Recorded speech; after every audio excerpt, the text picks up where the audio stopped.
Seja muito bem-vindo aqui, Donato, à nossa programação. Obrigado por ter aceito o nosso convite. Bom dia, Débora. A gente que agradece aqui o convite. Um bom dia para você e para todo mundo aí que está nos ouvindo. E nos vendo também. Isso. Donato, o estudo aponta que consumidores residenciais, né, e também pequenos negócios podem ter essa redução, né, de 8% a 16% na conta de luz com a nova proposta de reforma. O que exatamente explica esse alívio tarifário para esse grupo? Olha, acho que são algumas medidas, são 4 basicamente, né? A primeira delas é que hoje, a hora que a gente paga a nossa conta de luz, nós pagamos para a distribuidora local. E a distribuidora local, ela vai pagar para quem gerou energia, para quem transmitiu, vai ficar com uma parte para ela e vai pagar impostos, né? Ela está escolhendo de quem a gente está comprando energia, que são os geradores. E dentro dessa compra, a gente tem, por exemplo, energia de Itaipu, que está em dólar, a gente tem energia de termoelétricas, tem energia de contratos que foram comprados assim, muito longos, por 30 anos, para viabilizar novos empreendimentos. E a partir de 2027 e 2028, a proposta legislativa do governo prevê que os consumidores vão poder migrar para o Mercado Livre. O que significa? Escolher o fornecedor de energia. Você pode comprar agora de alguém que te oferece uma energia. Olha, eu quero energia verde, eu quero energia eólica, eu quero energia solar, eu quero uma energia de uma pequena hídrica, mas são fontes que evoluíram, estão mais baratas e são contratações diferentes, o reajuste de preço pode ser negociado. Então, parte da redução de custos vai vir dos consumidores poderem escolher o fornecedor de energia, que é o Mercado Livre. Isso já acontece em vários países do mundo e isso já acontece aqui no Brasil hoje para os consumidores grandes, para as indústrias e para os grandes comércios. A partir de 2027, estaria disponível para as pequenas indústrias e pequenos comércios e a partir de 2028 para todos nós, né? Os consumidores residenciais também poderiam fazer essa escolha. Esse é um dos itens. O outro item é que existem alguns pagamentos hoje que são feitos somente por esses consumidores que compram energia da distribuidora, inclusive nós nas nossas casas, né? Por exemplo, a energia das usinas nucleares.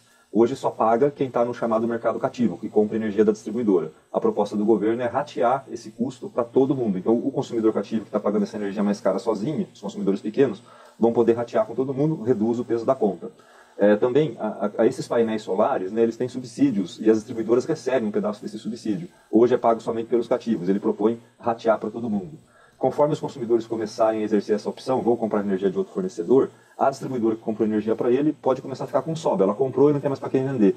Esse sobrecusto, hoje, ele já ocorre somente para os cativos. A proposta é que rateie para todo mundo. Então, esse re-rateio de encargos, né, para todo mundo, ao invés de só os cativos, ajuda a reduzir a conta. A opção de migrar para o Mercado Livre ajuda a reduzir a conta. E, hoje em dia, quem compra energia de PCHs, eólicas, solares e biomassa tem um desconto, que eles chamam de desconto para as usinas incentivadas. A proposta do governo propõe acabar com isso. São mais hoje de basicamente 13 bilhões de reais, desse encargo ele vai acabando ao longo do tempo. Isso também alivia a conta dos pequenos consumidores. Então é daí que vem esse alívio e essa variação que você colocou já, né, de 8% a 16%, dependendo de onde o consumidor está, né, e de que ano a gente está falando. Uhum. Bom, a gente também tem a reforma retirando a vantagem, né, dos descontos aplicados hoje aos geradores incentivados, como eólica, também geradores de energia solar. Isso pode acabar desestimulando, na tua visão, Donato, pelo que vocês viram aí no estudo, novos investimentos em fontes renováveis aqui no Brasil? Hoje em dia, existem 2 descontos dados a esses geradores. Um deles é o seguinte: a hora que você constrói uma usina, você tem que se ligar na rede. Na hora de ligar na rede, você tem que pagar por ela. Então, esses geradores, né, eles pagam metade da conexão deles à rede. A reforma não mexe nesse desconto. Ela vai mexer no seguinte: quem compra a energia desses geradores tem direito a um desconto. Fala, olha, o contrato que você tiver com desconto, ele permanece. A hora que ele acabar, não tem mais esse desconto. Então, o que a gente vê é o fim do desconto para os consumidores que compram a energia dessas fontes incentivadas. Esse era realmente um benefício que elas tinham, mas elas aproveitaram, do ponto de vista assim, de desenvolvimento, né, muito bem isso. Né? Então, já existe a previsão desses descontos acabarem quando essas usinas chegarem ao fim das outorgas delas, aí da licença que elas têm para operar, né? Em 10 anos, 15 anos. Ele está antecipando isso. Então, isso vai deixar realmente a competição entre essas usinas incentivadas e as convencionais no mesmo patamar, só que essas incentivadas, principalmente a eólica solar, elas se desenvolveram muito ao longo do tempo, ganharam muita produtividade, barateou muito o custo. Então, assim, realmente vai diminuir ali a margem delas, né? Não vai ficar um negócio tão atrativo, mas não vai ficar não atrativo, entendeu? Então, elas continuam se desenvolvendo com margens menores. E risco de judicialização nesse caso, né, para esses consumidores que atualmente compram energia desses grandes geradores incentivados que você está mencionando para a gente, Donato, dentro, né, dos impactos esperados, você acredita que pode ter risco, talvez, depois dessa reforma de judicialização ou de reprecificação dos contratos que já estão vigentes? Então, os contratos vigentes não, porque ele não altera os contratos vigentes. Ele fala, olha, o contrato que você tiver, o desconto que você tem, ele continua válido. A hora que acabar este contrato, aí sim, o contrato novo que você fizer não vai ter mais esse desconto. Então ele tá mantendo os contratos que existem. Mas é muito complicado, né? E é complexo também avaliar todos os casos, são muitos contratos. Que contrato que acabou, que contrato que foi postergado, que foi prorrogado, que contrato que foi firmado, alterou o prazo antes da lei, só para continuar usufruindo com desconto por um período maior. Então, assim, com certeza, esse tipo de mudança ali, com esses detalhes, olhando os casos particulares, pode sim ensejar ali algumas disputas. Mas é uma saída, né, para reduzir a carga de subsídios, né? Hoje, os descontos dados às fontes incentivadas, eles representam aí de 12 a 13 bilhões de reais por ano já. O que a gente vai tirar são 10 bilhões. E essa parte que vai para os consumidores continuam 2 bilhões por ano, que é a parte que fica com os geradores. Uhum. E quanto às outras fontes, né? Ou seja, quanto aos geradores já convencionais, né? Como a gente tem hidrelétricas, térmicas, a reforma oferece estímulos nesses casos para novos espaços, né, de talvez valorização desses ativos? Olha, a reforma trouxe 2 pontos que tratam bastante dos geradores convencionais. Um deles é que a hora que você abre o mercado, né, e coloca todos os consumidores aí pequenos, né, para poder escolher de quem comprar energia, esses geradores eles acabam também tendo um mercado maior para trabalhar. Então quem está com sobra de energia, contratos vencendo, vai poder vender essa energia diretamente para os consumidores. Então a gente entende isso como um benefício para os grandes consumidores. E também existe ali um conjunto de usinas hidrelétricas que estavam numa disputa judicial já há algum tempo, desde 2015 praticamente, sobre a questão de quando não chove, né, o que o pessoal chama de risco hidrológico. E acho que o projeto traz uma solução, que é uma solução interessante, que eles não estão pagando a conta que deveriam por conta de uma decisão judicial, mas traz uma decisão que, olha, se você desistir da ação judicial, a gente faz um leilão para algum gerador falar, olha, eu pago no teu lugar. E em troca disso, esse gerador não recebe dinheiro, né? Ele paga e ele recebe uma postergação, né? Uma prorrogação do contrato de concessão que ele já tem. Ele vai poder explorar a usina que ele construiu, opera e mantém por mais tempo, e isso obviamente representa dinheiro, né? Que compensa ele fazer esse pagamento agora.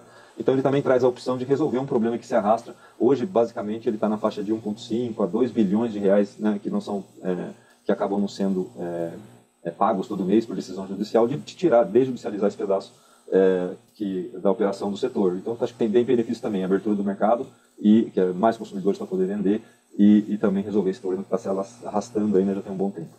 Bom, enquanto a blindagem desses efeitos sobre algumas distribuidoras, Dalton, como que você avalia, né, a escolha política e técnica que a gente tem agora nessa reforma, do ponto de vista da concentração de benefícios ou até mesmo de criação de distorção futuras desse modelo que está sendo proposto?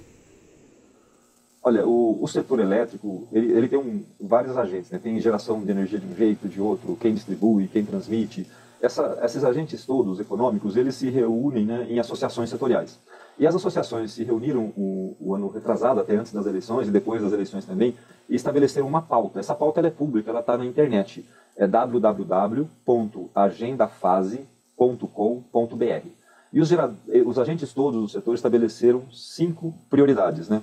Falaram, olha, temos que melhorar a governança do setor, nós temos que trabalhar para reduzir subsídios, para acelerar a transição energética, para promover a abertura do mercado de forma ampla e para atrair investimentos. De certa forma, a reforma trata de 2 desses pontos, né? A questão de subsídios e a questão da abertura do mercado. A gente vê que tem espaço ainda, né, se a gente for olhar esse equilíbrio, para atender aos pleitos assim, gerais do setor, na melhoria da governança do setor, que é como que as instituições funcionam, responsabilidades, indicadores, indicações técnicas, escolha das lideranças, essas coisas, os agentes todos reunidos, né, colocaram como uma necessidade de evoluir no setor.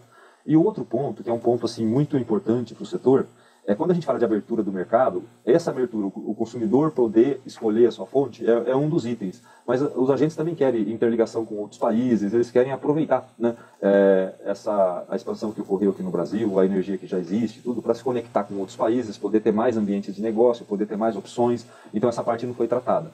E um outro item é a questão do preço, né? A gente tem hoje, para os agentes, para as usinas, para os grandes consumidores, o preço ainda não representa muito os custos reais. Esse preço ele sai de alguns modelos, computacional e tal. A gente precisa rever isso com urgência, porque isso acaba distorcendo todo o preço da energia, né? Isso daí também não foi tratado, isso gerou uma certa frustração nos agentes. Mas a gente vê benefícios assim, para os consumidores pequenos, acho que eles são os grandes indicados ali, né, os grandes ganhadores ali da reforma.